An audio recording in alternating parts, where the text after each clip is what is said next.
عن ابی ہریرہ رضی اللہ تعالی عنہ قال قال رسول اللہ صلی اللہ علیہ وسلم قل هو اللہ احد تعدل ثلث القرآن رواہ مسلم۔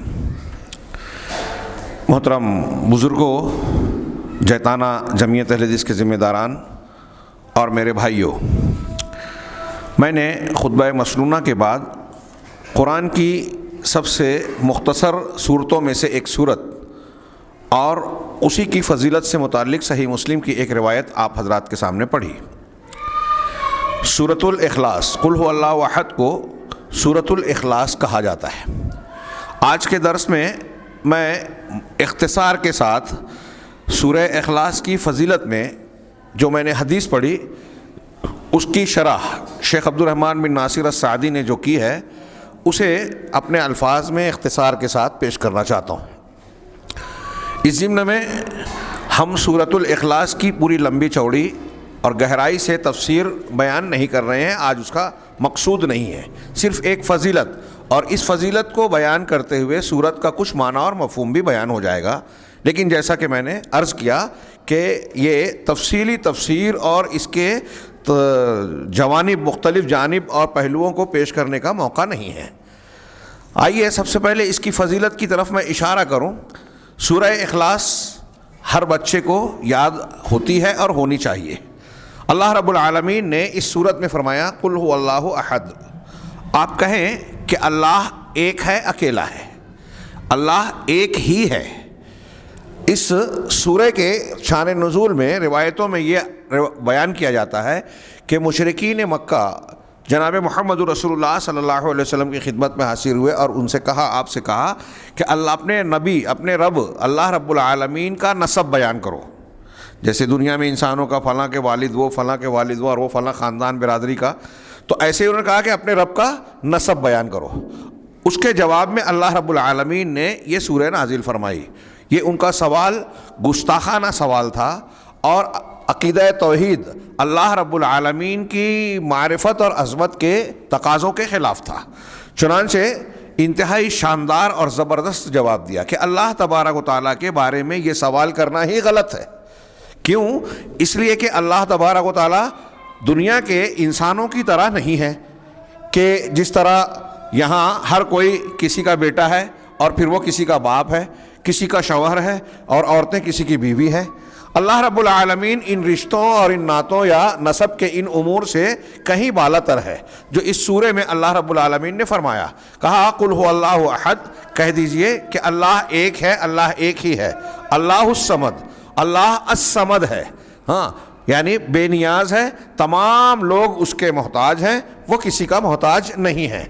ہاں لم یلد ولم یولد، نہ اس نے کسی کو جنا، یعنی اس کا کوئی بیٹا یا ولد نہیں ہے، ولم یولد، اور نہ وہ بیٹا بنا ہے، یعنی وہ کسی کا بیٹا، اس کا کوئی باپ نہیں ہے، وہ کسی کا بیٹا نہیں ہے۔ لم یلد ولم یولد ولم یکن لہ کفوا احد، اور اس کا کوئی ہمسر، ند، مماثل، نظیر، شریک نہیں ہے۔ یہ میں نے مختصر سا ترجمانی کرتے ہوئے اس کا معنی بتایا۔ اس کی فضیلت میں بہت ساری روایتیں ہیں۔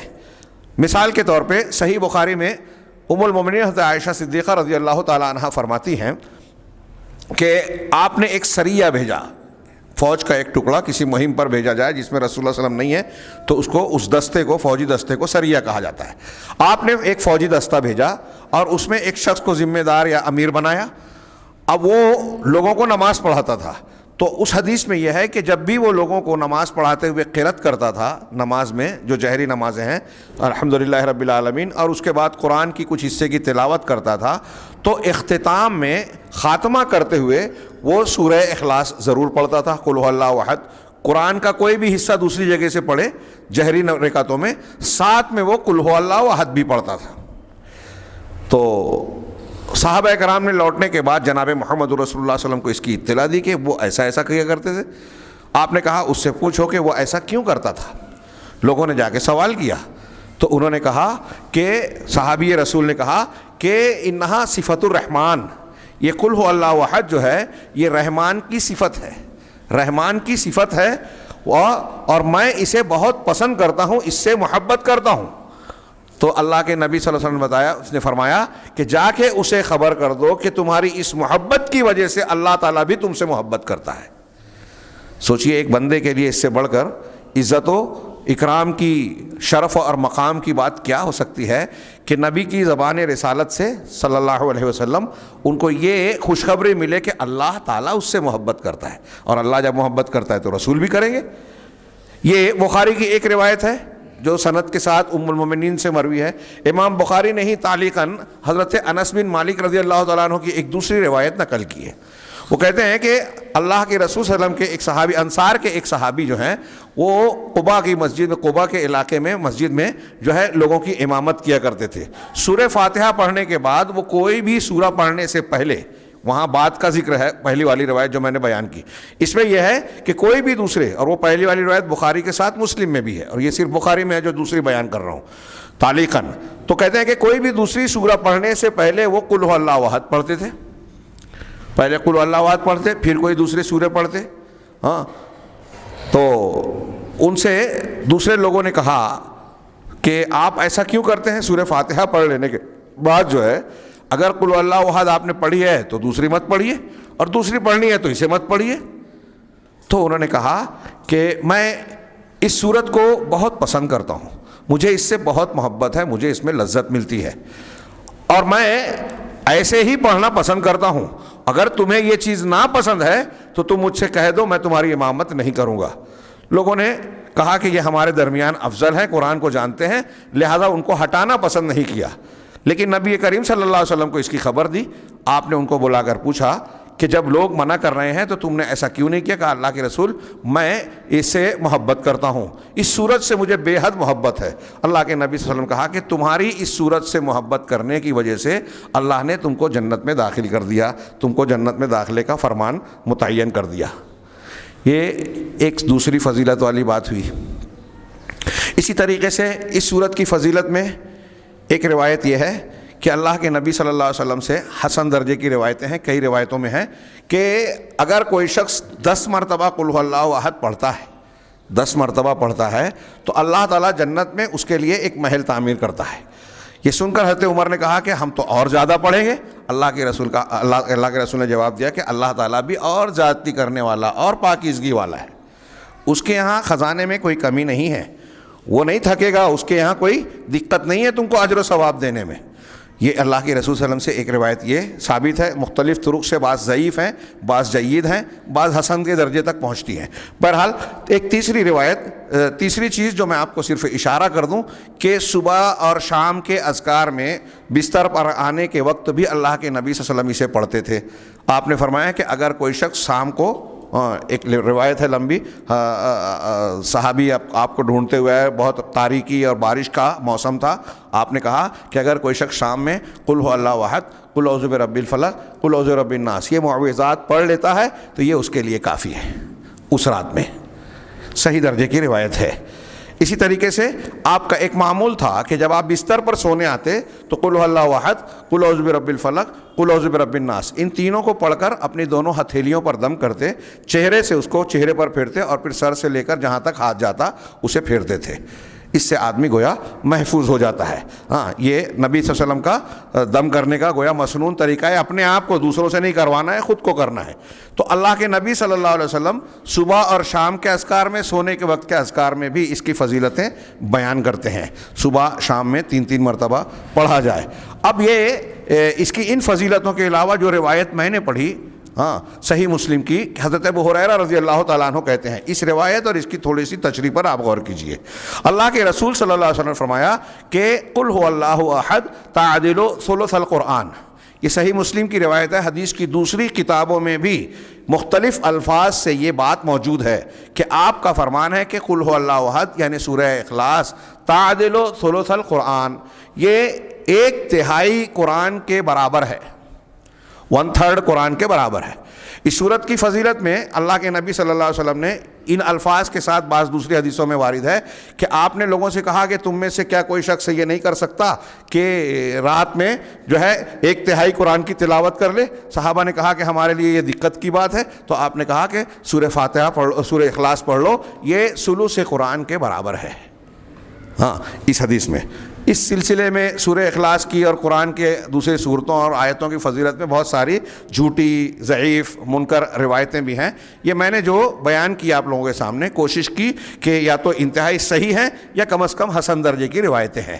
یہاں صحیح مسلم کی یہ جو روایت ہم نے پڑھی، جو بہت سارے دوسرے الفاظ کے ساتھ بھی مروی ہیں، اس کی تھوڑی سی فضیلت جان لیں. آج جمعہ کے خطبے میں ہم نے انسانی زندگی کا مقصد جانا، جس میں اللہ کی توحید اور عبادت کو اختیار کرنا، اللہ کی معرفت حاصل کرنا، اور یہ دونوں ایک دوسرے سے جڑے ہوئے ہیں. اور یہ جب حاصل ہو جائے تو بندہ اللہ کے حقوق کو ادا کرے گا، زندگی میں وہ کام کرے گا جو اللہ تعالیٰ کو پسند ہے، وہ نہیں کرے گا جو اللہ کو ناپسند ہے اور ممنوع کیا ہے اللہ نے. یہی شریعت پر عمل ہے، لیبلوکم ایکم احسن عملا. اب یہ جو صورت ہم نے پڑھی، یا عام طور سے آپ جن دعاؤں، صورتوں اور آیتوں کی فضیلت آپ پڑھتے ہیں، آپ غور کیجئے کہ اکثر و بیشتر بلکہ سبھی آپ کو ایسا ملے گا کہ اللہ تبارک و تعالیٰ کی عظمت، کبریائی اور توحید کو بیان کرنے والے مضامین ہیں. جن صورتوں میں ان کی بڑی فضیلت ہے. آیت الکرسی قرآن کی سب سے عظیم آیت ہے، سب سے عظمت والی. اللہ کے رسول نے فرمایا اس میں توحید کا بیان ہے، اللہ کی توحید کی دلیلیں ہیں، اللہ کے کمالات کا ذکر ہے. یہ اس کی ایک چند جملوں پر مشتمل ہونے کے باوجود اس کو یہ کہا گیا ہے کہ یہ ایک تہائی قرآن کے برابر ہے. یعنی قرآن کے اگر 3 حصے کیے جائیں پورے قرآن کے، تو 1 حصے کے برابر صرف قل هو اللہ احد. کیوں یہ فضیلت کیوں ہے؟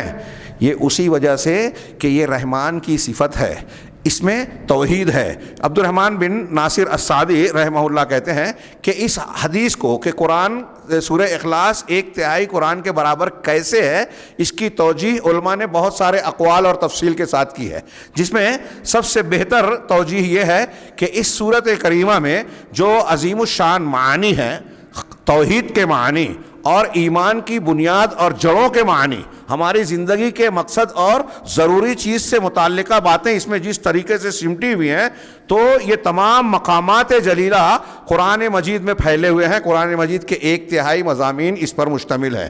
چنانچہ آپ قرآن کو دیکھیے، پورا قرآن پڑھیے. قرآن میں یا تو اللہ تعالیٰ کے شرعی احکام ہیں، یہ کرو، یہ مت کرو، عبادت کرو، نماز پڑھو، زکوٰۃ دو، نماز کے احکام، زکوٰۃ کے احکام، حج سے متعلق، روزے سے متعلق، جہاد سے متعلق، صدقہ و خیرات سے متعلق، انفاق سے متعلق، طلاق اور دوسرے معاملات، یہ عبادات ہوئی. معاملات سے متعلق ظاہری اور باطنی احکام شرعیہ کا ایک حصہ بیان کیا گیا ہے قرآن میں.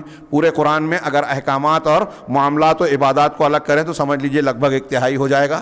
دوسرا، قرآن مجید میں پچھلی امتوں اور آنے والے زمانے، یعنی جو لوگ گزر چکے، حضرت آدم علیہ السلام، نوح علیہ السلام، قوم فرعون، قوم عاد، قوم ثمود، ان کے واقعات اور قصے، اور مستقبل میں کیا ہونے والا ہے، ہاں، جنت، جہنم، میدان محشر، آخرت، قبر، ان کا بیان. تو ماضی اور حال، ماضی میں اور مستقبل میں لوگوں کے حالات کیا رہے ہیں اور کیا ہوں گے، قرآن کا ایک حصہ اس کو بیان کرتا ہے کہ فلاں نبی آئے، ان کے مخالفین نے ایسا ایسا کیا، ان کا انجام یہ ہوا، انبیاء کا نتیجہ یہ نکلا، اور آخرت میں ان کا یہ ہونے والا ہے، یہ ایک جنت میں جائیں گے، ایک جہنم میں، جنت میں یہ حالات ہوں گے، جہنم میں یہ جو ہے عذاب اور سزاؤں کی شکلیں ہوگی.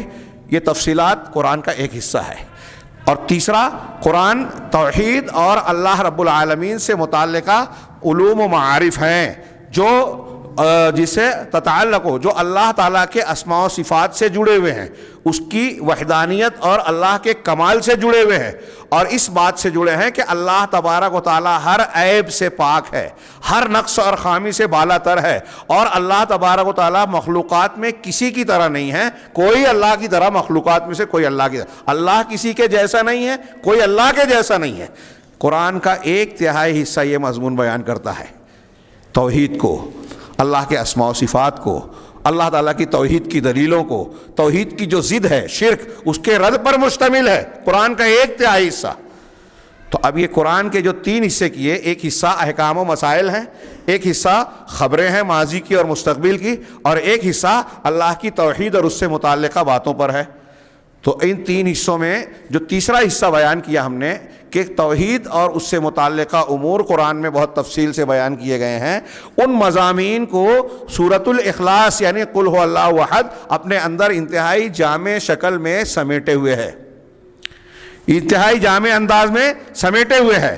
چنانچہ اس بنیاد پر، چونکہ وہ ساری چیزیں توحید اور اللہ رب العالمین کی ذات و صفات سے متعلق ایک بندے کو اور ہم کو آپ کو جو ماننا ضروری ہے وہ باتیں قل هو اللہ احد میں سمٹی ہوئی ہے. اس لیے قل هو اللہ احد کو اللہ تعالیٰ نے کہا کہ یہ قرآن کے 1/3 یعنی 1/3 حصے کے برابر ہے, 1/3 حصے کے برابر ہیں. اسی لیے اللہ رب العالمین نے ہم سے کہا کہ ہم اس کو اپنی زبان سے کہیں, زبان سے یہ قرآن پڑھیں, دل سے اس کے معنی اور مطالب پر یقین رکھیں اور اس کا اعتراف کریں اور اس کے عقیدے کے تقاضے کے مطابق اللہ رب العالمین کے بارے میں علم اور یقین رکھیں اور اللہ تعالیٰ کی عبادت کو اختیار کریں. یہ انہا تعدل ثلث القرآن کا تھوڑی سی تشریح شیخ عبد الرحمن بن ناصر کی شکل اس میں کی, شرح العقیدۃ الواسطیہ میں شیخ خلیل حراس نے اور دوسرے بہت سارے علماء نے اسی توجیہ کو سب سے بہترین قرار دیا ہے اور اس کو اختیار کیا ہے. اب آئیے اس کے وہ جو معنی ہے کہ کس طریقے سے اس کے اندر توحید کے وہ معنی سمٹے ہوئے ہیں جس کا جاننا ماننا ضروری ہے. کیا آپ لوگ کچھ اکتاہٹ محسوس کر رہے ہیں؟ جی وہ ایک صاحب جو ہے میں دیکھ رہا ہوں ذرا نیند آ رہی ہے انہیں شاید, خیر تو خیر کہہ رہا ہوں اسی لیے اللہ تعالیٰ نے ہم کو یہ حکم دیا. اب آئیے اس کی تھوڑی سی ہلکی سی تفسیر دیکھیں. قل هو اللہ احد, آپ کہہ دیجئے, آپ کہہ دیجئے. اللہ کے نبی صلی اللہ علیہ وسلم کو خطاب کیا جا رہا ہے قل, اور کہنا کس سے ہے آپ کو؟ یعنی گویا یہ تعلیم ہے کہ آپ کو یہ ہم پہنچا رہے ہیں وحی, تو آپ لوگوں تک پہنچائیے. اس سے یہ بھی مطلب ملا کہ قرآن جو ہے وہ اللہ جہاں جہاں قل ہے, یہ اس بات کی دلیل ہے کہ یہ قرآن نبی صلی اللہ علیہ وسلم کا اپنا قول کلام نہیں ہے. اگر میری کوئی بات ہوگی تو میں اپنے آپ سے کہوں گا کہ کہہ دو, ہاں اللہ کے رسول صلی اللہ علیہ وسلم کو اس میں کہا جا رہا ہے آپ کہہ دیجئے, لوگوں کو بتا دیجئے. اس کا مطلب یہ کہ یہ آپ کا کلام نہیں ہے, اللہ کا ہے. اور اللہ رب العالمین آپ کو حکم دے رہا ہے پہنچائیے. اور اب جس کو معلوم ہو رہا ہے, آپ اور ہمیں بھی چاہیے کہ یہ جو کل کہنے کے بعد جو تعلیم دی گئی ہے اس کو ہم لوگوں تک پہنچائیں. تو کہا اللہ احد. اللہ لفظ اللہ یہ الہ سے بنا ہے راجح قول کے مطابق, اور الہ کا معنی ہوتا ہے ذو الالوہیہ, وہ ذات جو الوہیت اور عبادت کے لائق ہے, جس کو ہم معلوہ کہتے ہیں. یعنی وہ جو الہ ہے لائق عبادت ہے اور اس کے وہ الوہیت کے معبود بنائے جانے کے جتنے بھی معنی اور مطلب ہو سکتے ہیں سب کا اکیلا مستحق وہی ہے. یہ جملہ اچھی طرح سمجھے. لا الہ الا اللہ ہم کہتے ہیں کوئی الہ نہیں ہے, الہ برحق نہیں ہے, یعنی عبادت کے لائق نہیں ہے سوائے اللہ کے. وہی اللہ کا لفظ اللہ کا یہی معنی ہے. اللہ کا اسم ذات ہے. سارے نام اللہ کے جتنے بھی نام ہیں اچھے وہ اللہ کی طرف پلٹتے ہیں. مطلب ہم بولتے ہیں کہ اللہ کریم ہے, رحیم ہے, رحمان ہے, غفار ہے, ستار ہے, سمیع ہے, بصیر ہے. یہ کوئی نہیں کہتا کہ سمیع اللہ ہے, سمیع اللہ ہے, فلاں ہے, ایسا کوئی نہیں کہتا. اور ایسا اس لیے کہ اللہ کا اسم ذات ہے. تو اللہ کے نام کی طرف, اور ایسے ہی رحمان بھی ہے, اللہ کے نام کی طرف بقیہ ناموں کو پھیرا جاتا ہے, اللہ کے نام کو دوسرے ناموں کی طرف نہیں پھیرا جاتا. اور اللہ کا معنی جیسا کہ میں نے کہا یہ الہ سے الالہ سے بنا ہے, تو اس کا معنی یہ ہے کہ وہ ذات جو الوہیت کے تمام معنی کی مستحق ہے. ہاں التی توجب, جو اس بات کو واجب اور فرض قرار دیتی ہے کہ اکیلے اسی کی عبادت کی جائے, اور وہی اکیلا قابل حمد ہے, وہی اکیلا شکر و سپاس کے لائق ہے, وہی معظم عظمتوں والا ہے, وہی مقدس تقدس والا ہے, اور ذوالجلال والاکرام ہے, جلالت و عظمت والا ہے. تو گویا لفظ اللہ جب ہم اللہ کا کہتے ہیں, اللہم کہہ کے پکارتے ہیں اے اللہ, تو اللہ کا چونکہ یہ اسم ذات ہم نے کہا, تو اللہ تعالیٰ کے جتنے اسماء و صفات ہیں گویا اس میں خود بخود سمٹتے ہیں. آگے ہم بڑھیں. اللہ تعالیٰ نے آگے فرمایا قل هو اللہ احد, آپ کہیے کہ اللہ احد ہے. احد کا معنی ایک, اکیلا. امام قرطبی رحمہ اللہ نے اس کی تشریح کرتے ہوئے کہ اے الواحد الوتر, احد کا مطلب ہے ایک تاقدد, ہاں اکیلا, ہاں وتر اکیلا. الذی لا شبیہ لہ ولا نظیر لہ ولا نظیر ولا صاحب ولا ولد ولا شریک لہ. وہ ذات اکیلی اور تنہا ذات جس کا کوئی شبیہ مشابہت رکھنے والا نہیں ہے اس کے جیسا، اور نہ کوئی نظیر ہے، نہ کوئی بیوی ہے، نہ بیٹا ہے اور نہ شریک ہے.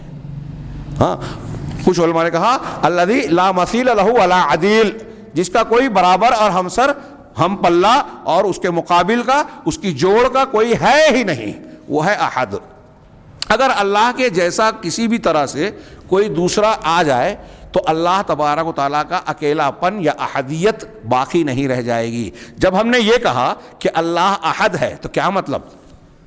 اللہ تبارک و تعالیٰ ہر کمال، بزرگی، جلال، جمال، تعریف کی لائق چیزوں میں، حکمت میں، رحمت میں، اور اس کے علاوہ جتنی بھی صفات کمال ہے، جتنی بھی خوبیاں ہیں، ساری چیزوں میں اکیلا ہے. اللہ تبارک و تعالیٰ معبود ہونے میں احد ہے، اکیلا ہے، کوئی اس کا شریک نہیں. اللہ تعالیٰ رب ہونے میں اکیلا ہے، کوئی شریک نہیں. اللہ تعالیٰ کے جتنے اسماء و صفات ہیں، ان اسماء و صفات کے جو معنی اور مطلب ہوتے ہیں ان میں وہ تنہا ہے، اس کے جیسا کوئی نہیں.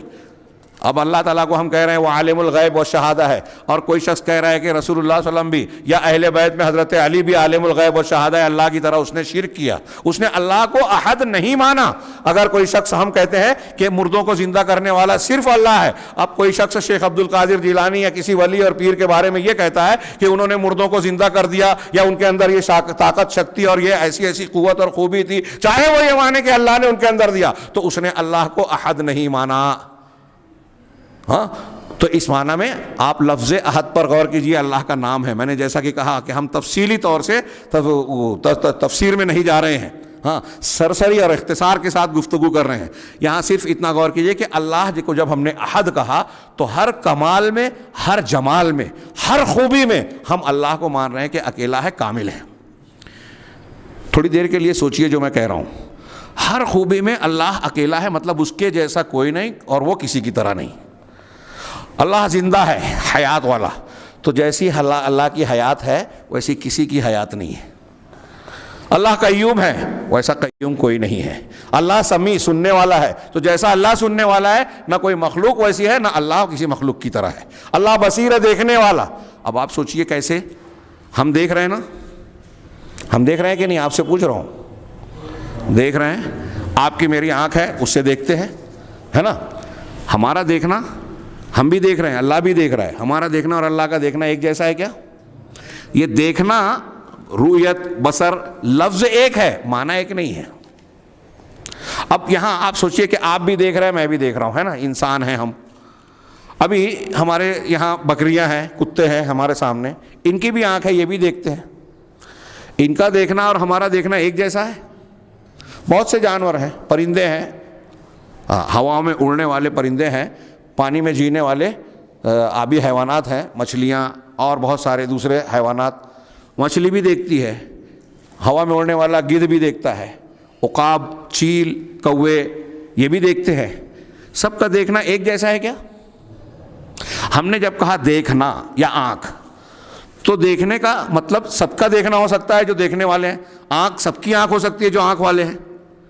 لیکن جب ہم نے کہہ دیا شیر کی آنکھ، گھوڑے کی آنکھ، تو اب شیر کی آنکھ جب میں نے بولا تو آپ کے دماغ میں مچھلی کی آنکھ کا تصور آتا ہے کیا؟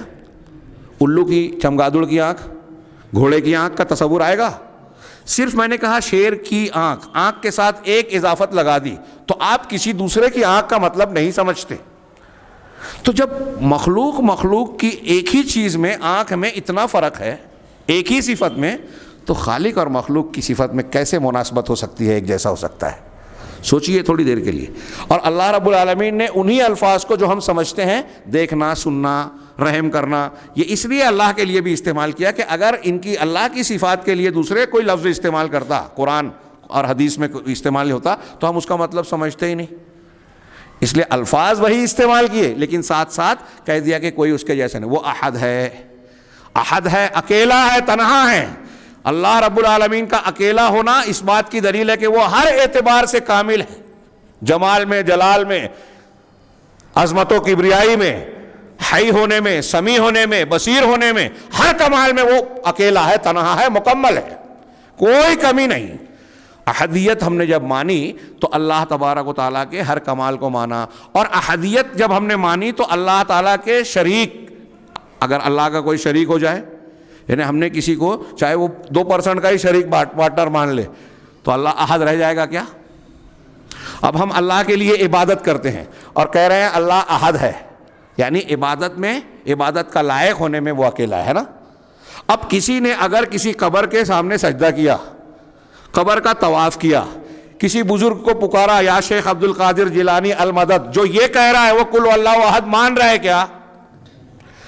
وہ 1000 مرتبہ بھی پڑھے، وہاں کا محل کیا ہے، دنیا کے گھر کبھی لفڑے میں پڑ جائے گا، جنت میں محل بننا دور کی بات، اس کا قل اللہ احد پڑھنا کوئی مطلب نہیں ہے، کیونکہ وہ زبان سے پڑھ تو رہا ہے، مان نہیں رہا ہے، اس کو سمجھ ہی نہیں رہا ہے، جو اس کا معنی ہے اس کے خلاف کر رہا ہے۔ ایک طرف کہہ رہا ہے کہ اللہ اکیلا ہے، دوسری طرف شیخ عبد القادر جیلانی فلاں پیر صاحب اور فلاں فلاں فلاں بزرگوں کو اپنی مشکلات میں، حاجتوں میں، پریشانیوں میں پکارتا ہے اس عقیدے کے ساتھ کہ وہ اس کی مشکل کشائی کریں گے، اس کے بیمار کا علاج کریں گے، اس کی مصیبتوں کو دور کریں گے۔ یہ صرف اور صرف اللہ کی خصوصیت ہے، اور اللہ کی جو خصوصیت ہے اس میں وہ احد ہے، اکیلا ہے۔ اگر آپ نے مان لیا کہ فلاں بزرگ اور فلاں فلاں بھی یہ کام کرتے ہیں تو آپ نے اللہ کو اکیلا کہاں مانا؟ میری بات سمجھ رہے ہیں؟ تو اللہ اکیلا ہے، اس کا کوئی شریک نہیں ہے، کوئی مثیل نہیں ہے، کوئی نظیر نہیں ہے، کسی بھی صفت میں، کسی بھی کام میں۔ اگر اللہ بارش برساتا ہے تو دوسرا کوئی برسا نہیں سکتا، اللہ اولاد دیتا ہے تو کوئی دوسرا دے ہی نہیں سکتا، اللہ اکیلا ہے۔ اللہ رب العالمین بیمار کو شفا دیتا ہے، مردے کو زندہ کرتا ہے، زندگی اور موت وہ دیتا ہے، روزی وہ دیتا ہے، لہذا کوئی یہ کام نہیں کر سکتا۔ ہاں یہ سمجھ لیجئے کہ ہم قل اللہ احد کی جو تشریح پڑھ رہے ہیں اور جمعہ کے خطبے میں ہم نے جو زندگی کا مقصد پڑھا یہ اسی کو تقویت دینے والا مضمون ہے۔ بلکہ اگر غور کریں نا تو اب قرآن کا ایک تہائی حصہ، بعض علماء نے تو یہ کہا کہ قرآن کا ایک تہائی حصہ تو براہ راست توحید پر ہے، اور باقی جو 2 حصے بھی ہیں نا، جو پچھلی امتوں کے واقعات، مستقبل کے نتائج، جو جنت اور جہنم اور مرنے کے بعد کے معاملات ہوں گے، اور اسی طریقے سے جو احکام، یہ سب بھی توحید سے ہی جڑے ہوئے ہیں۔ کیسے؟ جو پچھلی قوموں کے واقعات ہیں اس میں کیا ہے؟ انبیاء نے توحید کی دعوت دی، کسی نے مانا کسی نے نہیں مانا، جنہوں نے نہیں مانا ان پر عذاب آیا، جنہوں نے مانا ان کو اللہ نے بچا لیا۔ مستقبل میں کیا ہوگا؟ جنت اور جہنم، جو توحید کو ماننے والے ہیں وہ جنت میں جائیں گے، جو نہیں ماننے والے ہیں وہ جہنم میں جائیں گے۔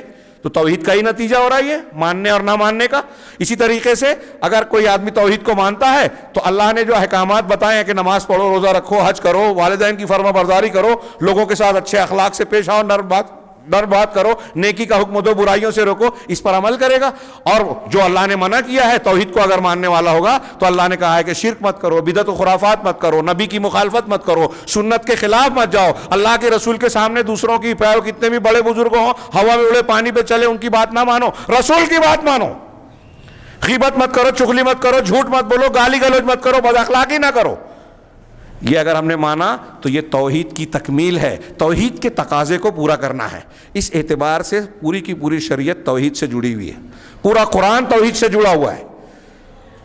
تو اس طریقے سے آپ غور کرتے جائیے، اللہ احد ہے، یعنی ساری خوبیوں میں اعلیٰ درجے کا ہے۔ آگے کا جملہ ہے اللہ الصمد، اللہ الصمد ہے۔ ہاں اللہ الصمد ہے۔ ہاں اوپر احدیت کے معنی میں بتایا کہ اللہ تبارک و تعالیٰ ہر خوبی سے متصف ہے، ہر کمال میں اعلیٰ درجے کا ہے، ساری خوبیاں انتہا درجے تک پہنچی ہوئی ہیں۔ اگر ایک بال برابر بھی کوئی خوبی کمی ہو جائے تو یہ اللہ کے اندر نقص ہوگا، اور اللہ کے اندر نقص نہیں ہے۔ اس کی احدیت اور اس کی صمدیت کا کمال درجہ یہ ہے کہ تمام خوبیوں کو مکمل درجے کی مانا جائے، اور اس کی احدیت کا ہی حصہ یہ ہے کہ اللہ الصمد بھی ہے، اللہ الصمد۔ ومن تحقیق احدیت ہی، شیخ عبد الرحمن کہتے ہیں کہ اللہ کی احدیت، اکیلے ہونے کی تحقیق اور پکا کرنے والی بات، اور اس کے اکیلے اور تنہا متفرد ہونے کا معنی میں یہ شامل ہے کہ اللہ تبارک و تعالیٰ الصمد بھی ہے۔ صمد کا کیا معنی؟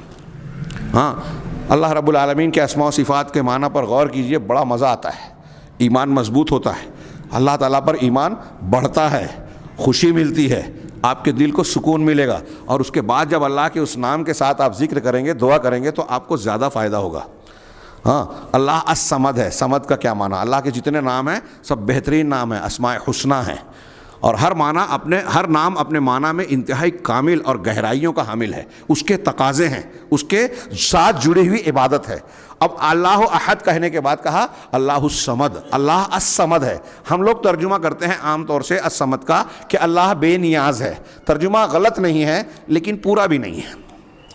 اس بے نیاز والے معنی میں الصمد کی جو معنویت اور گہرائی ہے، اس کی بلاغت ہے، وہ نہیں آتی۔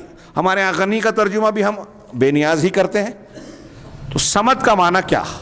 شیخ عبد الرحمن نے کہا صمد کے معنی میں کہ الرب الکامل، بڑا جامع تعبیر اختیار کی انہوں نے کہ وہ ذات جو رب کامل ہے۔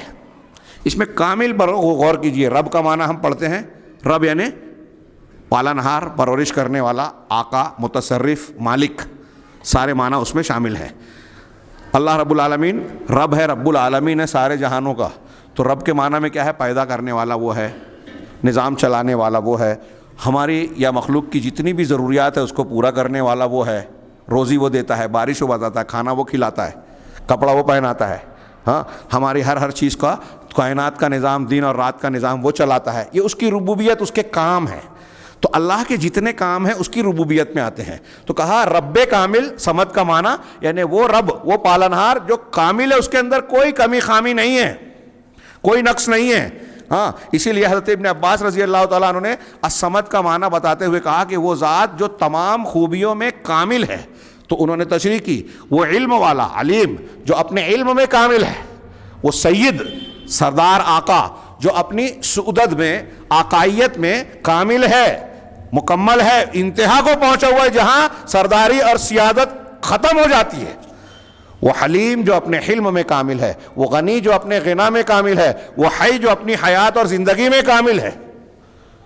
ہم بھی زندہ ہیں، اللہ بھی زندہ ہے۔ ہم پہلے تھے، ہم پہلے نہیں تھے، بعد میں زندہ ہوئے۔ اللہ ہمیشہ سے ہے۔ ہماری زندگی کیسی ہے؟ ہم سوتے بھی ہیں، ابھی یہاں بیٹھے ہوئے ہیں، کچھ لوگ توجہ سے سن رہے ہیں، کچھ بیٹھنے کے باوجود پوری طریقے سے نہیں سن رہے ہیں۔ تقریر کے بعد ان سے پوچھیں تو وہ سنے کچھ، بیان میں نے کچھ کیا، ہو سکتا ہے کچھ تبدیل کر کے بیان کر دیں۔ یہ کیوں ہوتا ہے کہ پوری توجہ اور کنسنٹریشن سے آدمی سنتا نہیں ہے۔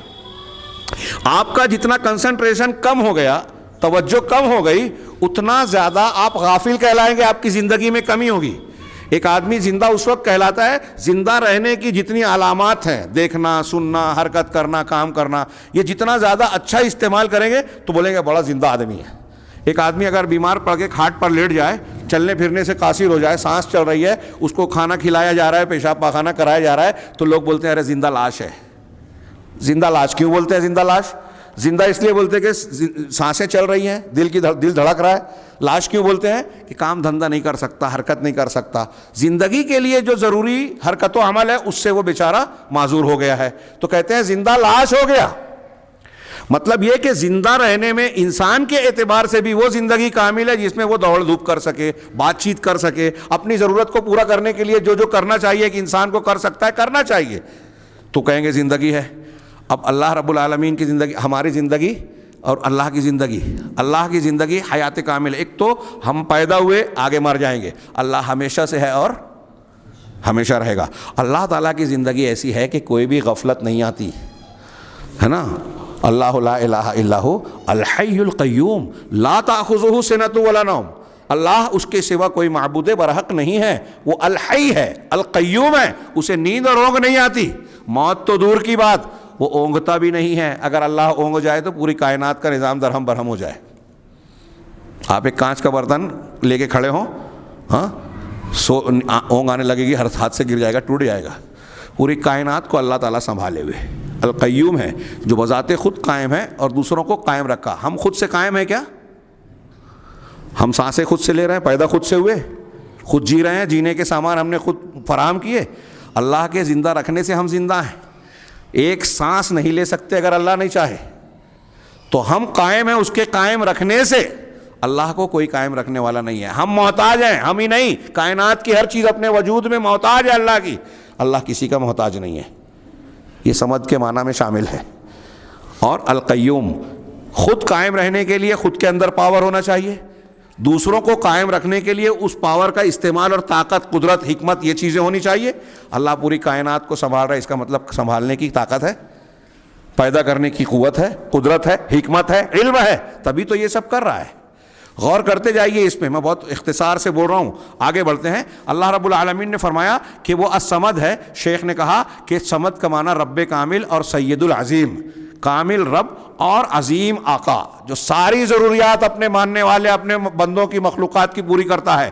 الذی لم یبقى صفت و کمال الا اتصف بها, وہ ذات, بڑے پیارے انداز میں انہوں نے بھی بیان کیا کہ وہ ذات, اللہ کی الصمد کا معنی ہے کہ وہ ذات جس کے اندر کمال کی کوئی بھی صفت ہو مگر وہ ذات اس سے متصف ہے, یعنی کوئی بھی خوبی کی صفت اس کے اندر ناموجود نہیں ہے, مفقود نہیں ہے. ہر خوبی اور اچھی صفت جو ہے وہ اللہ تبارک و تعالیٰ میں موجود ہی ہے. اور اسی طریقے سے جو خوبیاں ہیں بھی وہ اس میں کامل درجے اور انتہا درجے تک پہنچا ہوا ہے. جیسے مثال کے طور پہ وہ حکیم ہیں, تو ایک بھی کام, بال برابر کام بھی اللہ رب العالمین باطل یا بے کام کا نہیں کرتا. غیر ضروری بے وقوفی والا کوئی کام اللہ سے صادر ہو ہی نہیں سکتا, اس لیے کہ وہ حکیم کامل ہے, حکیم بالغ ہے, علیم ہے. وہ اس کے علم سے, ابھی آپ نے جمعہ کے خطبے میں پڑھا, ہر چیز کو گھیر رکھا ہے. اب تھوڑی دیر کے لیے سوچئے, دنیا میں کائنات میں کتنی چیزیں ہیں, کتنی زبانیں ہیں, کتنے ذرے ہیں, کتنے بال ہیں, کتنے پتے ہیں, کتنے درخت ہیں, درختوں کے اندر کتنے اس کے ریشے ہیں, جڑوں کے کتنے بال ہیں. ہاں, ہمارے جسم میں کتنے بال ہیں, سر کے بال, داڑھی کے بال, بغل کے بال, زیر ناف بال, بدن کے ایک مسامات, کتنے بال ہیں. ہم اپنے ایک جسم کا بال نہیں گن سکتے. ایک درخت کی پتیوں کے اندر جو باریک باریک بوٹے ہیں, پتیوں کے اندر جو باریک باریک ان کی کیا بولتے ہیں نسیں ہیں, اس کو ہم نہیں گن سکتے. اللہ رب العالمین نے ہر چیز کو گن رکھا ہے, ہر چیز کو جانتا ہے. ایک کمرے کے اندر سائنس والے جو کہتے ہیں الیکٹران نیوٹران, جو باریک باریک ذرات ہیں جو خوردبین سے دکھتے ہیں, ہاں, وہ ہمارے اس ایک مسجد کے ایک ہال میں اس کا آدھا کر دیجئے تو اس میں کتنے ذرات ہیں ہمارے کیلکولیشن میں, کمپیوٹر میں اور کیلکولیٹر میں نہیں آئیں گے. اتنے ارب خرب اور اس سے بھی آگے چلے جائیں گے.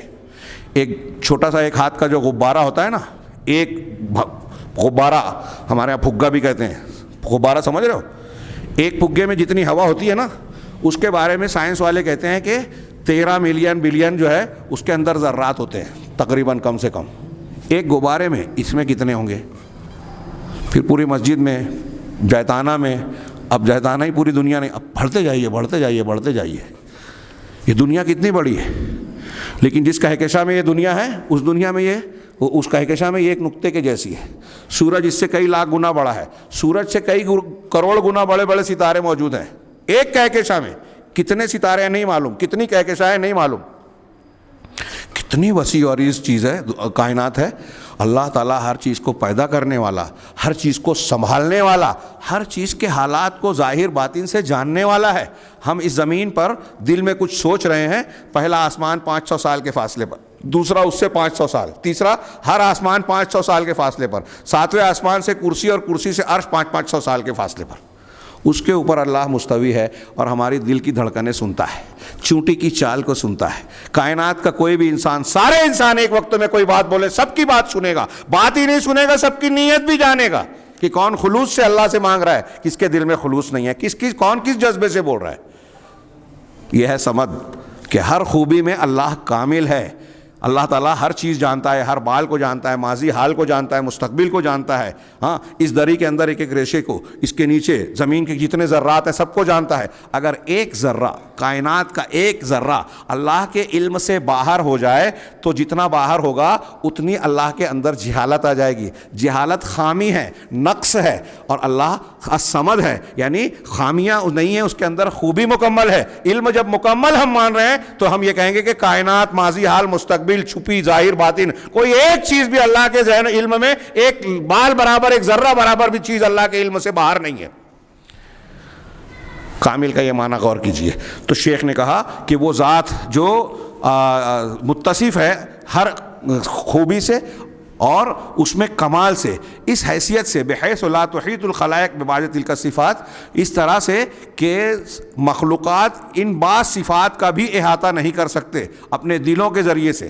یعنی دل اور علم کے ذریعے سے اللہ کی جو صفات ہے نا اس کو ہم سمجھ بھی نہیں سکتے, نہ اپنی زبانوں سے بیان کر سکتے ہیں. اور صمد کا معنی یہ ہے کہ وہ ذات جو مصمود الیہ ہے, ہاں، اور مقصود ہے، یعنی وہ ذات جو بندوں کی اور مخلوق کی تمام ہوائے جو ضروریات میں جس کی طرف رجوع کیا جاتا ہے، مصیبت آئے، پریشانی آئے، بھوک لگے، پانی کی ضرورت ہے، بیماری سے نجات چاہیے، کوئی اولاد چاہیے، ہر ضرورت ہر معاملے میں اللہ کی طرف رجوع کیا جائے گا۔ وہ ذات جس کی طرف رجوع کیا جائے، اور وہ کسی کے، ہم بولتے ہیں نا کہ الصمد کا معنی یہ کہ سارے جس کے محتاج ہو وہ کسی کا، کیا مطلب ہے اس کا؟ وہ کسی کا، کون شخص ہے جو محتاج نہیں رہے گا کسی کا؟ ہم اور آپ، کوئی یہ وقت کا دنیا کا بادشاہ بھی ہو، وزیر اعظم اور صدر جمہوریہ ہو جائے یا کوئی اور کچھ ہو جائے، یہ محتاج ہے کہ نہیں ہے؟ ان کے اندر کمزوریاں ہیں کہ نہیں ہیں؟ ان کو موت آنی ہے، پیشاب پاخانہ ان کو ہوتا ہے، بھوک ان کو لگتی ہے، بیمار یہ پڑتے ہیں، ہے نا؟ یہ محتاج ہیں، اپنی بادشاہت میں بھی محتاج ہے۔ تو جس کے اندر خامیاں ہیں، نقص ہے، وہ دوسروں کا محتاج ہے۔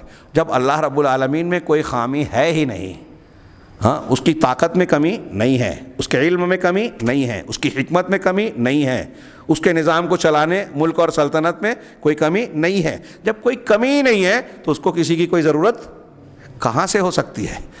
بات سمجھ رہے ہیں؟ تو شیخ نے کہا کہ چنانچہ اللہ رب العالمین کی وہ ذات ہے جس سے ساری کائنات جس کی محتاج ہے۔ یسألہ من فی السماوات والارض کل یوم ہوا فی شان، کہ آسمانوں اور زمین میں جو ہے سب اس کے سوالی ہیں۔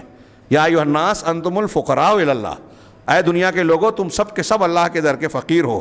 واللہ هو الغنی الحمید، اور اللہ غنی حمید ہے، اور اللہ رب العالمین سے ہر چیز آسمان کی سوال کرتی ہے۔ کل یوم ہوا فی شان، ہر روز اس کی ایک حالت ہے، کسی کو زندگی دے رہا ہے، کسی کو موت دے رہا ہے، کسی کو پیدا کر رہا ہے، کسی کو عزت دے رہا ہے، کسی کو ذلت دے رہا ہے، کسی کو بادشاہت دیتا ہے، کسی کو امیر بنا رہا ہے، کسی کو غریب بنا رہا ہے۔ ہر روز ہر مقام پر اللہ تعالیٰ کے الگ الگ کام، ہاں۔ فہو الغنی بذاتہ، چنانچہ اللہ تعالیٰ بذات خود غنی ہیں، ہاں، کسی کے غنی بنانے سے نہیں، بذات خود غنی بے نیاز ہے، اور ساری کائنات بذات خود اپنی ذات میں اللہ کی محتاج ہے، ذات میں اللہ کی محتاج ہیں، اپنے وجود میں اللہ کی محتاج ہیں، اور ان کے لیے اعداد اور امداد جو جو چیزوں کی ضرورت ہے، ہر چیز جو ہمارے کھانے پینے سانس لینے کے لیے چاہیے، ہر چیز میں اللہ کے محتاج ہیں، ہر اعتبار سے پوری کائنات اللہ کی محتاج ہے۔ لیس لأحد منہا غنی عنہ مثقال ذرۃ، کائنات کی کسی چیز کو اللہ تعالیٰ سے ایک ذرہ برابر کے چیز میں بھی بے نیازی اور غنا نہیں ہے۔ فی کل حالت من احوالہا، ہر حالت میں، کوئی کسی بھی حال میں ہو اللہ کا محتاج ہے۔ چنانچہ معنی کیا ہوا؟ سمد وہ ہے جس کی طرف رجوع کیا جائے، جس کی طرف جو ہے قصد کیا جائے ہر چیز میں۔ کیوں اس کی طرف ہر معاملے میں قصد کیا جاتا ہے؟ مخلوق اس کے محتاج ہیں اور مخلوق کی ضرورت پورا کرتا ہے، اس لیے کہ اللہ بذات خود اپنے اندر ساری صفات کا کمال رکھتا ہے، احسان اور کرم رکھتا ہے، ہاں، اور وہ بندوں پر اپنے احسانات سے نوازتا ہے۔ اسی لیے آگے جو صفات بیان کی یہ اسی کی تکمیل ہے۔ مجھے لگ رہا ہے وقت زیادہ ہو رہا ہے، میں شارٹ کر رہا ہوں کہ اللہ الصمد لم یلد ولم یولد۔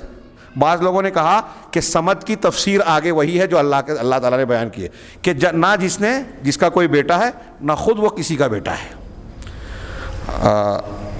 اللہ رب العالمین کے لیے بیٹا سزاوار بھی نہیں ہے۔ کفار مکہ نے سوال کیا تھا نا نسب بیان کرو، تو یہ اس کا رد ہے، اور پہلے بیٹے کا رد کیا، اس لیے کہ دنیا میں کچھ لوگ سوال کرتے ہیں کہ پہلے باپ ہوتا ہے نا، تو پہلے باپ کا رد کرنا چاہیے کہ اللہ کا کوئی باپ نہیں ہے، لیکن یہاں پہلے ولادت کا رد کیا گیا۔ تو اس کی ایک حکمت جواب یہ دیا کہ دنیا میں آپ دیکھیں کہ کچھ قوموں کے لوگ ایسے تھے جنہوں نے اللہ کی طرف بیٹے اور بیٹی کی نسبت کی، لیکن دنیا میں کوئی ایسا نہیں ہے جس نے اللہ کو کسی کا بیٹا کہا ہو، کہ ان کا اللہ کا کوئی باپ ہو، اللہ کی کوئی اصل ہو۔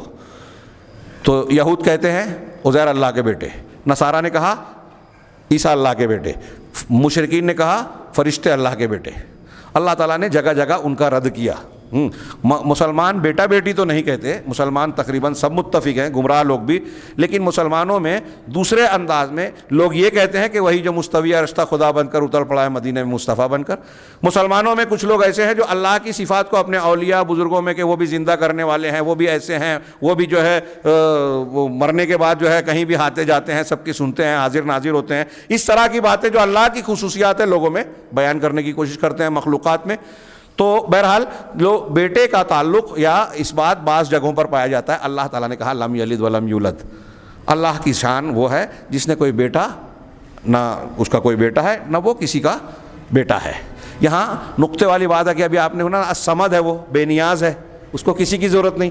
بیٹے کی ضرورت کس کو ہوتی ہے؟ ہم کو اور آپ کو شادی کے بعد بیٹا نہ ہو تو تھوڑا آر محسوس ہوتا ہے، خاص طور سے عورتیں سوچتی ہیں کہ ہم اولاد نہیں ہو رہی ہے، لوگ کیا بولیں گے، ڈاکٹر کے پاس دوڑنا بھاگنا شروع ہو جاتا ہے۔ انسان کو یا مخلوق کو اولاد نہ ہو تو عیب ہے، لیکن اللہ کا معاملہ یہاں الٹا ہے، اللہ کا کی اولاد ہونا عیب ہے۔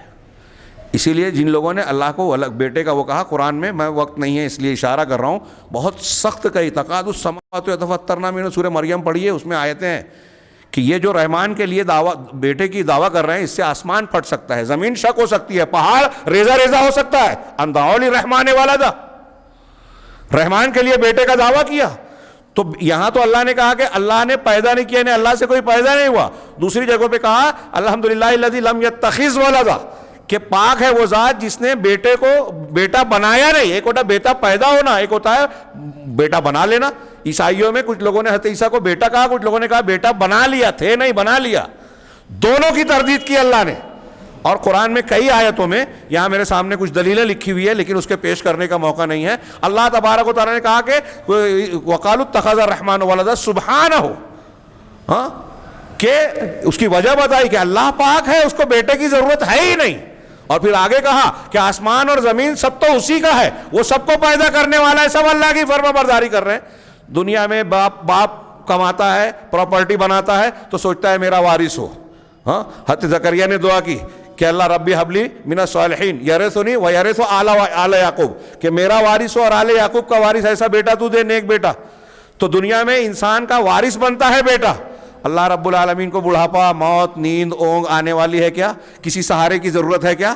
تو اللہ کو بیٹے کے سہارے کی ضرورت نہیں ہے، کوئی سوال ہی پیدا نہیں ہوتا، لہذا اللہ بے نیاز ہے۔ تو لم یلد ولم یولد، بعض لوگوں نے کہا کہ الصمد کی تشریح یہی ہے کہ اللہ تعالیٰ جس کا کوئی بیٹا نہیں اور وہ کسی کا بیٹا نہیں، یہ اس کی تفسیر ہے۔ ولم یکن لہ کفوا احد، اور وہ ذات ہے جس کا کوئی کفو نہیں ہے، کوئی ہمسر نہیں ہے۔ کفواً مکافی کو کہتے ہیں۔ اس کی تفسیر میں علماء نے کئی اقوال بیان کیے، یعنی اس کا کوئی نظیر نہیں ہے، مثیل نہیں ہے، شریک نہیں ہے، اس کے جیسا کوئی نہیں ہے۔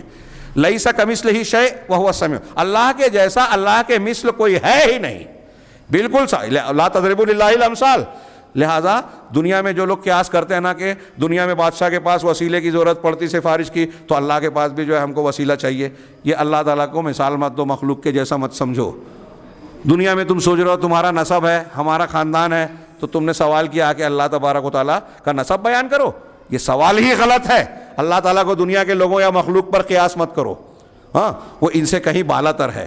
تو اب سوچئے یہ آیت کو پھر سے پورا سورے کو دہرائیے کہ اس کا کوئی کفو نہیں ہے، اللہ احد ہے، صمد ہے، جمال جلال کمال ساری خوبیوں میں اللہ مکمل ہے، کائنات کے سارے لوگوں کی ضرورت پوری کرتا ہے، وہ ساری خوبیوں کا مالک ہے، سب کی ضرورتیں پوری کرتا ہے، کرنے کی طاقت رکھتا ہے، اور وہ کسی کا محتاج نہیں ہے، ایسا کامل ہے۔ دنیا میں کائنات میں ہم دیکھتے ہیں کہ محبت دو وجہ سے ہوتی ہے بنیادی طور سے، ایک کسی کی خوبصورتی اور کمال و جمال کی وجہ سے، ایک کسی کے احسان و کرم کی وجہ سے۔ اللہ احد ہے، یعنی سارے جمال اور ساری خوبیوں میں اکیلا ہے، تنہا ہے، مکمل ہے، اس لیے محبت کے لائق حقیقت میں وہی ہے۔ اور اللہ صمد ہے، یعنی ساری کائنات کے لوگوں کی ضرورت وہی پوری کرتا ہے، سارے احسانات انعامات اسی کے ہیں، اس لیے اس کا احسان مان کے اس کا شکر گزار اور اس کا بندہ بننا چاہیے بندوں کو، لہٰذا اسی کی طرف لوٹنا چاہیے۔ اب اگر اس طرح دیکھیں تو احدیت اللہ رب العالمین کے لا الہ الا اللہ اور اللہ تعالیٰ کے اکیلے تنہا عبادت کا لائق ہونے کو بھی ثابت کر رہی ہے کہ اللہ الہ ہونے میں بھی اکیلا ہے، کوئی اس کا شریک نہیں ہے،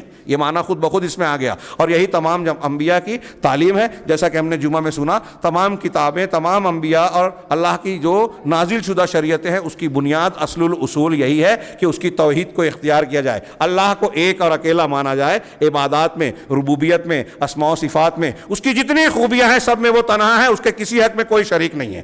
اور یہی اس کا کمال ہے کہ وہ احد ہے، صمد ہے، اور احد اور صمد ایسا ہے کہ نہ اس کا کوئی بیٹا، نہ وہ کسی کا بیٹا، اور نہ اس کے مثل کوئی ہے۔ جب کوئی اس کے جیسا ہے ہی نہیں تو اس کے حق کو دوسروں کو ہم کیسے دے سکتے ہیں؟ کیسے کسی اور کو پکار سکتے ہیں؟ کیسے کسی اور کو سجدہ کر سکتے ہیں؟ اللہ کا حق دوسروں کو کیسے دے سکتے ہیں؟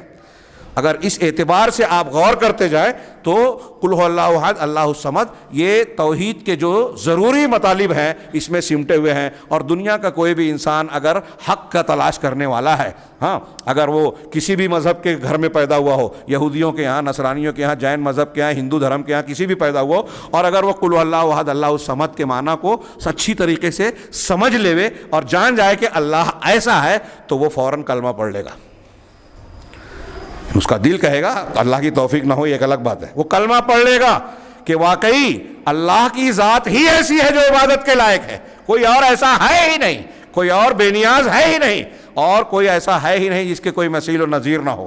لہٰذا ساری عظمتوں کا, کبریائی کا, الوہیت کا, ربوبیت کا اور ہمارے عبادات کا سزاوار صرف اور صرف وہی ہے, اسی کی عبادت کی جائے. یہ قل هو اللہ احد, اور یہ قرآن کا ایک تہائی حصے کے برابر ہے. اس کی مختصر سی میں نے تشریح کی. یہاں تھوڑا سا تذکرہ, ایک جو میں نے جیسے کہ جمعہ کے خطبے میں بتایا تھا کہ سید قطب, مولانا مودودی اور دوسرے بہت سارے لوگوں نے لا الہ الا اللہ کا معنی ہی غلط کر دیا. صوفیوں کے یہاں بھی یہ غلط ہے, اور یہ اس لیے بیان کرنا ضروری ہے کہ بہت سارے لوگ ان کو بڑا سمجھ کر ان کی شخصیت کو کی عصبیت میں ان کی غلط باتوں کو بھی قبول کر لیتے ہیں اور صحیح باتوں کو رد کر دیتے ہیں. سید قطب صاحب نے سورہ اخلاص کی تفسیر میں کہا, ایک لمبی عبارت ہے, میں صرف شروع کے 2-3 جملے پڑھ رہا ہوں, کہ انہا احدیۃ الوجود فلیس ہناک حقیقۃ الا حقیقتہ ولیس ہناک وجود حقیقی الا وجودہ وکل موجود آخر فانما یستمد وجودہ من ذلک الوجود الحقیقی ویستمد حقیقتہ من تلک الحقیقۃ الذاتیہ. یہ چند جملے میں نے پڑھے, یہ آگے اور بھی عبارت ہے, اس کا موقع نہیں ہے. حاصل کلام یہ کہ وہ کہہ رہے ہیں کہ اللہ تعالیٰ احد ہے, تو احد کیسے ہے؟ احدیت الوجود, یعنی اپنے وجود میں اللہ اکیلا ہے. ہاں, چنانچہ یہاں کائنات میں اللہ کی حقیقت کے علاوہ کوئی حقیقت ہے ہی نہیں, اور حقیقی وجود اللہ کے علاوہ کسی اور کا وجود ہے ہی نہیں, کوئی اور چیز موجود ہی نہیں ہے, بلکہ یہ ہر چیز جو دنیا میں ہم کو دکھائی دے رہی ہے وہ اپنے وجود میں اس حقیقی وجود یعنی اللہ کے وجود سے استمداد کر رہا ہے, مدد لے رہا ہے, اور وَيَسْتَمِدُّ حَقِيقَتَهُ مِن تِلْكَ الْحَقِيقَةِ الذَّاتِيَّةِ, اور اپنے وجود کی حقیقت کے لیے اس ذاتی حقیقت سے مدد لیتا ہے. یہ جو میں نے جملے پڑھے اور آگے کی ایک لمبی عبارت ہے, اس میں اور بھی انہوں نے دلیل دینے کی کوشش کی کہ حقیقت میں اس کائنات میں اللہ ہی اللہ ہے. اس عقیدے کو کہ ہر چیز میں اللہ ہے, ہر جگہ اللہ ہے, اس عقیدے کو وحدت الوجود کہا جاتا ہے. یہ اصلاً افلاطونی عقیدہ تھا, پھر ایک عیسائی پادری نے بہت بڑے قبول کیا, اور پھر ہندوؤں میں جو شنکراچاریہ نام کا بہت بڑا ہندو عالم گزرا ہے, اس کے نام پہ آج ایک عہدہ ہے جو 4 شنکراچاریہ ہوتے ہیں, تو وہ ہندو عالم شنکراچاریہ اس وحدت الوجود کے عقیدے کو مانتا تھا, اور مسلمانوں میں صوفیوں نے اس کو اختیار کیا, ابن عربی, ابن فارس اور ان لوگوں نے اسے اختیار کیا. سید قطب کی یہ جو عبارت میں پڑھ رہا ہوں, سورہ اخلاص قل هو اللہ احد کی تشریح میں وہ کہہ رہے ہیں, جہاں توحید بیان کی گئی ہے وہاں سید قطب یہ کہہ رہے ہیں صوفیوں, افلاطونیوں اور ہندوؤں کی تشریح کے مطابق, ان کی فکر کے مطابق کہ ہر چیز میں اللہ ہے, ہر جگہ اللہ ہی اللہ ہے. یہ دنیا کا سب سے بڑا کفر ہے, سب سے بڑا شرک ہے وحدت الوجود, یہ عقیدہ رکھنا کہ ہر چیز میں ہر جگہ اللہ ہے. آج ہمارے ہاں مسلمانوں میں, عالم اسلام میں ایک طرف تو تصوف کا ایک بہت بڑا جال بچھا ہوا ہے, اور ایک بہت بڑی تعداد جو اپنے آپ کو مسلمان کہتی ہے, قرآن و حدیث کے ماننے کا دعویٰ کرتی ہے, وہ اس غیر اسلامی قرآن و حدیث کے صاف شفاف عقیدہ توحید کے بالکل خلاف کفریہ شرکیہ عقیدے کو مان رہی ہے اور اپنے آپ کو مسلمان سمجھتی ہے. ایک طرف وہ ہیں, ایک طرف یہ تحریکی, ان میں ایک بڑے عالم اسلام میں ایک بہت بڑی تعداد ہے جو سید قطب صاحب کا ہم جب تنقید کرتے ہیں تو وہ گالی دیتے ہیں, ہاں مخالف کامنٹس کرتے ہیں, غور نہیں کرتے. آپ کو ہم ان تک کوئی پیغام پہنچائیں کہ بھائی یہ گالی دینے سے مسئلہ حل نہیں ہوگا, قرآن اور حدیث ہمارے لیے حجت ہیں, ہدایت ہیں, اللہ تعالیٰ نے یہ ہماری ہدایت کے لیے نقل کی, کسی کی شخصیت کو نہیں, اور شخصیتوں کو حق کے معیار پر تولا جاتا ہے, حق کو شخصیت کے معیار پہ نہیں تولا جاتا, یہ اصول ہے.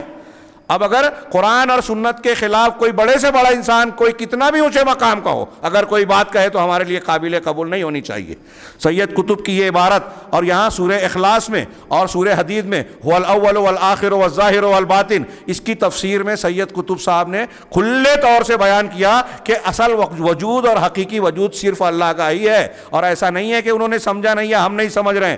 آگے انہوں نے اسی عبارت میں آگے چل کے یہ بتایا کہ اہل تصوف اسی کے قائل تھے تھے اس کی انہوں نے تعریف کی اور یہ کہا کہ انہوں نے اس حقیقت کو پہچان لیا تھا، لیکن سب لوگ اس کو سمجھ نہیں پاتے، اس کو سمجھا نہیں پاتے۔ سنا آپ نے؟ اب یہاں موقع نہیں ہے، ورنہ میں نے ابھی کئی مرتبہ بیان کیا کہ اہل تصوف والے جو ہے نا، یہ صوفیت جو ہے اسلام کے خلاف سازش کا نتیجہ ہے۔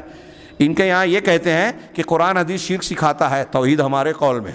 اللہ تعالیٰ نے جس کتاب کو کتاب ہدایت بتایا، رسول نے جس پر عمل کیا، صحابہ کو جو سکھایا، جس کی حفاظت کا وعدہ کیا، اس کو کہتے ہیں کہ یہ شرک کی کتاب ہے۔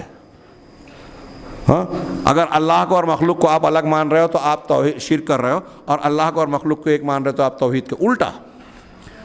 اگر آپ اللہ کو کسی میں حلول کرنے والا مان رہے ہو، بھائی نصارہ نے صرف حضرت عیسیٰ کے اندر مانا تو قرآن نے کہا کہ لقد کفر الذین قالوا ان اللہ ثالث ثلاثہ، کہ جو لوگ عیسیٰ کو تین کا تیسرا کہتے ہیں انہوں نے کفر کیا۔ تو حضرت عیسیٰ میں اللہ کو ماننا کفر ہے، یہاں تو ہر ایک میں اللہ کو مان رہے ہیں یہ لوگ، ہر پتھر میں، حجر میں، یہاں تک کہ کتے بلی اور سور میں بھی۔ تلمسانی اور یہ صوفی لوگ اتنے بڑے گستاخ ہیں کہ اللہ تعالیٰ کو گندے مقامات پر بھی کہتے ہیں کہ یہاں بھی اللہ ہے۔ ناندیڑ میں دیوبند کے عالم سے پوچھا گیا تو انہوں نے کہا ہاں، ہندو جس بت کی پوجا کرتا ہے اس میں بھی اللہ ہے۔ انا للہ و انا الیہ راجعون۔ تو پھر فرعون میں بھی تھا، موسیٰ علیہ السلام بلا وجہ لڑ رہے تھے اس سے۔ ہاں، انبیاء کرام نے بلا وجہ جن بتوں کی، درختوں کی، دیوی دیوتا کی، انسانوں کی پوجا ہو رہی ہے، سب میں اللہ ہے، تو سب اللہ ہی کی پوجا ہو رہی ہے نا، پھر یہ جھگڑے کیوں؟